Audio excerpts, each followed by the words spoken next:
اعوذ باللہ من الشیطان الرجیم بسم اللہ الرحمن الرحیم۔ اللہ تعالیٰ نے قرآن مجید میں سورہ یاسین میں ارشاد فرمایا، بے شک ہم مردوں کو جلائیں گے اور ہم لکھ رہے ہیں جو انہوں نے آگے بھیجا اور جو نشانیاں پیچھے چھوڑ گئے، اور ہر چیز ہم نے گن رکھی ہے ایک بتانے والی کتاب میں۔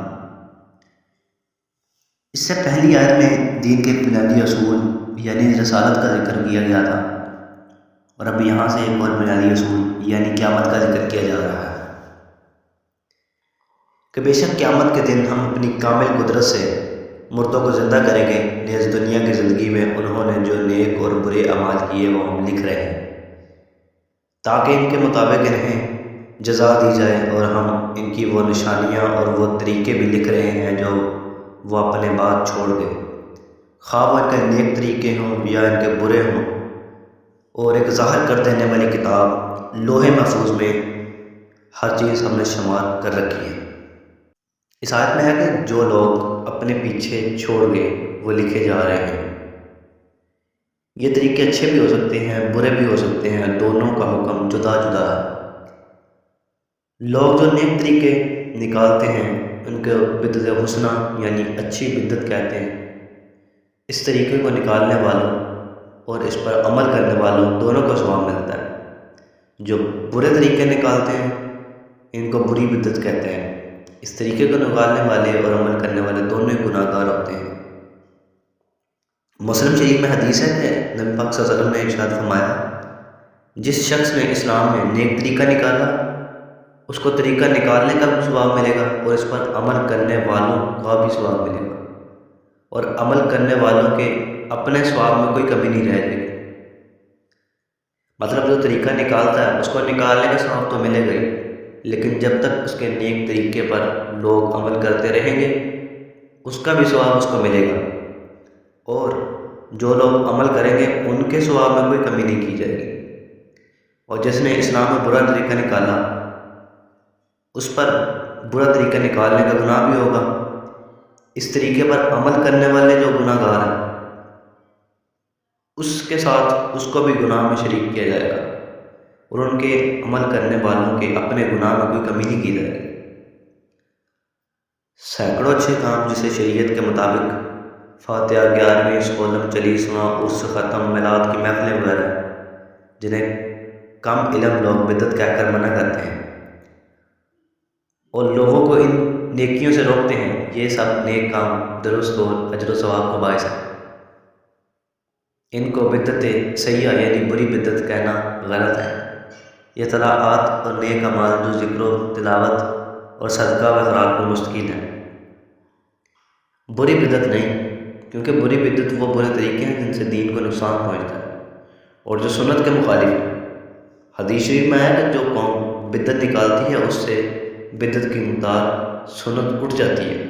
تو بری بدعت وہی ہے جس سے سنت اٹھتی ہو، جیسا کہ بعض لوگوں نے صحابہ کرام رسول کریم صلی اللہ علیہ وسلم کی اہل بیت سے دعوت رکھنے کی بری بدعت نکالی، جس کی وجہ سے صحابہ کرام اور اہل بیت کے ساتھ محبت اور نیاز مندی کا طریقہ اٹھ گیا، حالانکہ شریعت میں اس کا تاکیدی حکم ہے۔ کچھ لوگوں نے اللہ تعالیٰ کی بارگاہ کے مقبول بندوں جیسے انبیاء کرام اور اولیاء اعظام کی شان میں بے ادبی اور گستاخی کرنے اور تمام لوگوں کو مشرک قرار دینے کی بدترین بدعت نکالی۔ اس سے بزرگان دین کی حرمت، عزت، ادب و تحریم اور مسلمانوں کے ساتھ اخوت اور محبت کی سنتیں اٹھ جاتی ہیں، حالانکہ ان کی بہت شدید تاکیدیں ہیں اور یہ دین میں بہت ضروری چیز ہے۔ اللہ تعالیٰ انسان کی وہ نشانیاں اور وہ طریقے بھی لکھ رہا ہے جو وہ اپنے بعد چھوڑ گیا، وہ نیک طریقے ہیں یا برے طریقے ہیں۔ جس طرح کوئی شخص دین کا علم پڑھاتا ہے پھر اس کے شاگرد اپنے استاد کی وفات کے بعد بھی اس علم کی اشاعت کرتے رہتے ہیں۔ کوئی شخص دینی مدرسہ بنا دیتا ہے جس میں طلباء علم دین پڑھتے ہیں، بانی کی وفات کے بعد بھی طلباء دین کا علم حاصل کرتے رہتے ہیں۔ کوئی انسان کسی دینی موضوع پر کتاب تصنیف کرتا ہے، اس کے مرنے کے بعد بھی کتاب کی اشاعت ہوتی رہتی ہے۔ کوئی شخص مسجد بنا دیتا ہے جس میں لوگ نماز پڑھتے ہیں، یا یہ سلسلہ اس کے مرنے کے بعد بھی جاری رہتا ہے۔ کوئی شخص کنواں لگوا کر یا بورنگ لگوا کر لوگوں کے لیے پانی کا انتظام کر دیتا ہے، لوگ اس کے مرنے کے بعد بھی پانی حاصل کرتے رہتے ہیں۔ اسی طرح کچھ برے اعمال بھی ہو سکتے ہیں جس میں کوئی شخص فلم اسٹوڈیو، سینما گھر، ویڈیو شاپ یا میوزک ہاؤس بناتا ہے، جس میں اس کے مرنے کے بعد بھی فلمیں بنانے، دکھانے، بیچنے، میوزک تیار کرنے، سننے سنانے کا سلسلہ جاری رہتا ہے۔ کوئی شراب خانہ یا قہوہ خانہ بنا دیتا ہے، عورتوں کو بدکاری کے لیے تیار کرتا ہے، جہاں لوگ شرابیں پیتے ہیں، بدکاری کرتے ہیں، اس کے مرنے کے بعد بھی وہ شراب اور بدکاری کے اڈے قائم رہتے ہیں۔ ان میں لوگ شرابیں پیتے رہتے ہیں، بدکاری کرتے رہتے ہیں، اس کی تیار کردہ عورتیں بدکاری کرواتی رہتی ہیں۔ انٹرنیٹ پر فحش ویب سائٹ بناتے ہیں یا سوشل میڈیا پر فحاشی بناتے ہیں، عریانی اور بے حیائی کی اشاعت کے لیے پیج بنایا جاتا ہے۔ اس کے مرنے کے بعد بھی لوگ انہیں دیکھتے رہتے ہیں، ان کو نام مبتلا ہوتے رہتے ہیں۔ کوئی شخص جوا خانہ بنا کے مر جاتا ہے، اس کے مرنے کے بعد بھی جوئے اور سٹے بازی چلتی رہتی ہے۔ کوئی شخص ایسے قوانین بناتا ہے جو ظلم اور ناانصافی میں مشتمل ہوں، لوگوں کے درمیان شر اور فساد کی بنیادیں کھڑی ہوں، اس کے مرنے کے بعد بھی ان قوانین پر عمل ہوتا رہتا ہے، لوگوں میں شر و فساد جاری رہتا ہے۔ ان مسائلوں کے سامنے اس حدیث پاک کو ایک بار پھر پڑھیں کہ نبی پاک صلی اللہ علیہ وسلم نے ارشاد فرمایا، جس شخص نے اسلام میں نیک طریقہ نکالا اور اس کو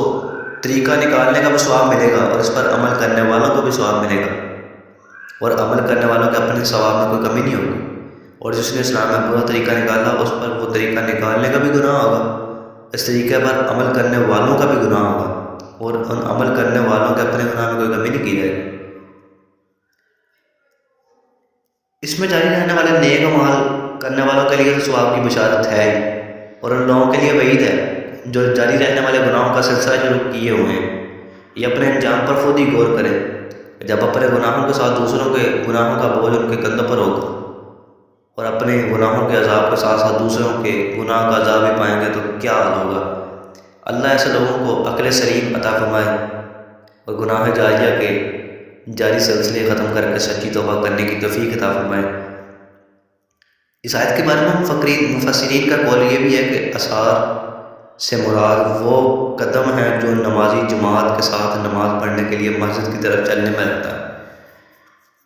اس معنی پر آیت کا شان نزول یہ بھی بیان کیا گیا ہے کہ بنی سلمہ مدینہ طیبہ کے کنارے پر رہتے تھے،